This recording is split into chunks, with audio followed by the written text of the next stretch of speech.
कामावरती त्याच्या कार्यावरती फॉलो करणारा आपला शिवाजी सुद्धा आहे। बहिणींच्या चेहऱ्यावर आनंद कसा येईल याचा 24 तास विचार करणारा असा आपला देवाभाऊ आहे। आपले मोदीजी ज्या भारतीय जनता पार्टी कमळावरची बटणं दाबली ना तुम्ही सगळ्यांनी शिवाजीला निवडून द्यायला, या मोदीजींनी आपल्या देशाचे प्रधानमंत्री आहेत। बरं अपक्षाची दाबी पण होता तर इकडंच ना आपला तू मैत्रिणींनो, अगं बोलू का नको? नक्की आजी बोलू का? बोला बोला म्हणते बघा। आज सगळ्यात मोठे आभार जर आपल्याला कोणाला मानायचेत ना तर ते मानायचे महामानव डॉक्टर बाबासाहेब आंबेडकरांना। ते होते म्हणून आपण आहोत, त्यांनी आपल्याला मतदानाचा अधिकार दिला मैत्रिणींनो, म्हणून आपल्याला मुख्य प्रवाहात येता आलं आणि हे सगळे पांढरे धोक नेते आपल्याला विचारतात खरं का नाही? नाहीतर तुम्ही पण भाकऱ्या बनवत असतात आणि मी पण ठेचाच बनवत असते, कोणी आपल्याला बाहेर काढलं नसतं। त्या महामानवाचे उपकार आहेत आपल्यावर। आणि मग आपण त्या ठिकाणी मतदान करत राहिलो, सरकार येत गेली, पण तुमचा माझा विचार कोणी केला नाही। विचार करा, आठवा आपल्या लहानपणी संडास होते का ग? होते का? कुठं जायचं लोटे घेऊन? कुठं जायचं? जायचो का नाही शेतात? रस्त्यावर गाडी आली का आणि गाडी गेली का? केलं ना सगळ्यांनी? आता पोरी जातात का तुमच्या लोटे घेऊन? कुठं जातात? आणि मग हे संडास कोणी दिले आपल्याला? आपल्याला हे संडास मोदीजींनी दिले। पहिल्यांदा जेव्हा देशाचे प्रधानमंत्री झाले तेव्हा ते म्हणाले, भरमू अण्णा, ओ भरमू अण्णा,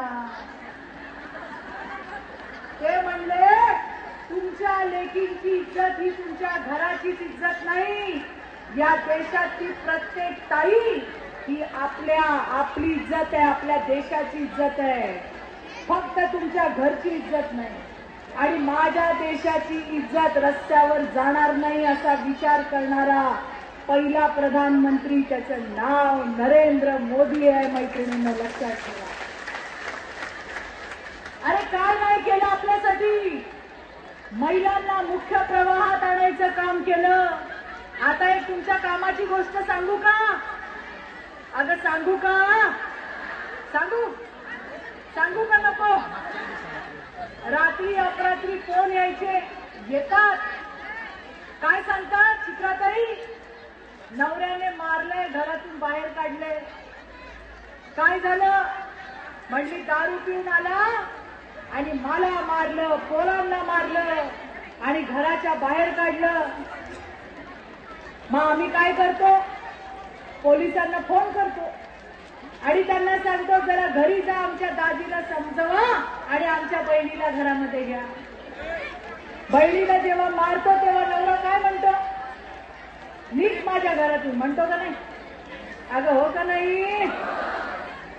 आता माहितीये का तुम्हाला गंमत सांगायची आहे मला? आता मोदीजी म्हणले पीएम आवास योजना ही बाबाच्या नाही, ताईच्या नावावर असणार आहे, तुमच्या नावावर। आणि मग जर का नवऱ्याने म्हटलं हात उचलला तर काय करायचं?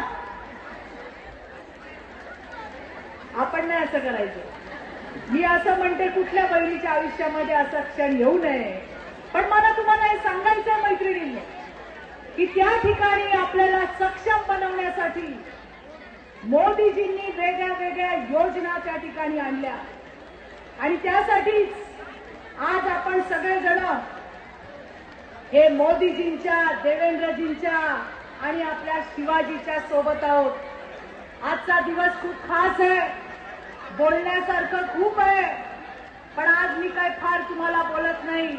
मोबाईल आहेत का तुमच्याकडे? आहेत का? एक नंबर सांगते, सेव्ह करून ठेवा. नंबर आहे 112. कुठला नंबर आहे? जरा जोरात तोंडाने बोला. कुठला नंबर? हा नंबर तुमच्यासाठी देवा भाऊने दिलाय. तुम्ही कुठे पण असाल, हे जरा मागचे गडबड कमी करा रे. किती आवाज करतात. 112 नंबर हा देवा भाऊने तुमच्यासाठी दिलाय. तुम्ही कुठे अडचणीत असाल, तुम्हाला कोण त्रास देत असेल, आपल्या पोरी शाळेत जातात, कॉलेजला जातात, काही हरामखोर लांडगे पोरींना त्रास देतात, तुम्हाला कोण त्रास देईल, नंबर कुठला दाबायचा? जरा जोरात बोला. 112 नंबर दाबायचा. काही मिनिटांमध्ये तुम्ही असाल त्या ठिकाणी पोलिसांची मदत तुम्हाला मिळणार आहे. मैत्रिणींनो, हे मला तुम्हाला सांगायचंय. आणि आपल्या देवा भाऊने आपल्या पोरींसाठी, आपल्यासाठी हा सुरक्षेचा नंबर दिलाय. आपले भाऊ फक्त आपली सुरक्षाच करत नाही, तर आपल्याला स्वतःच्या पायावर सुद्धा उभं करतात. शिवाजी, आपण महिलांच्या सेवा सहकारी संस्था, मुंबई बँकेचे आपले चेअरमन आमदार प्रवीण भाऊ यांच्या मार्गदर्शनामध्ये आणि देवा भाऊने बघितलेलं स्वप्न पूर्ण करण्यासाठी करतोय. चंदगडच्या माझ्या भगिनींना मला सांगायचंय, या महिला सेवा सहकारी संस्था तुम्ही सुद्धा त्या ठिकाणी काढा. आपला देवा भाऊ आपल्यासाठी, आपल्या महिलांच्या हातांना कामं देण्यासाठी त्या ठिकाणी शासन निर्णय लवकरच काढणार आहे. आणि म्हणून चंदगडच्या बाईला कोल्हापूरला जायची गरज नाही. चंदगडच्या बाईला चंदगड मध्येच काम मिळेल, असं आपल्या देवा भाऊने आपल्यासाठी काम केलंय.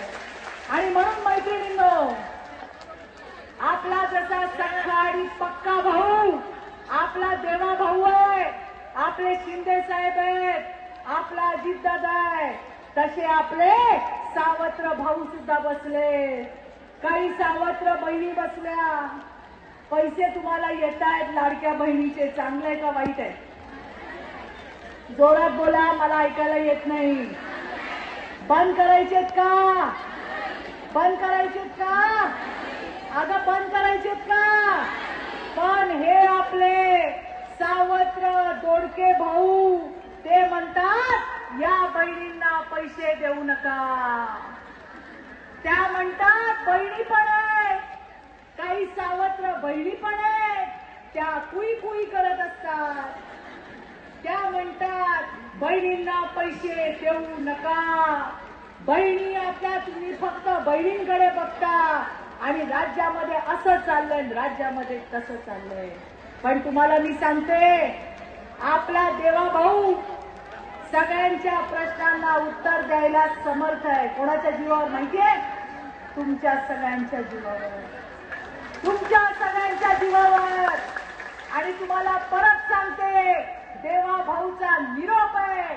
चंदगडच्या लाडक्या बहिणींसाठी कोणी काहीही केलं, कोर्टात गेले, तिकडे पण देवा भाऊने उत्तर दिलं. कोणी काही केलं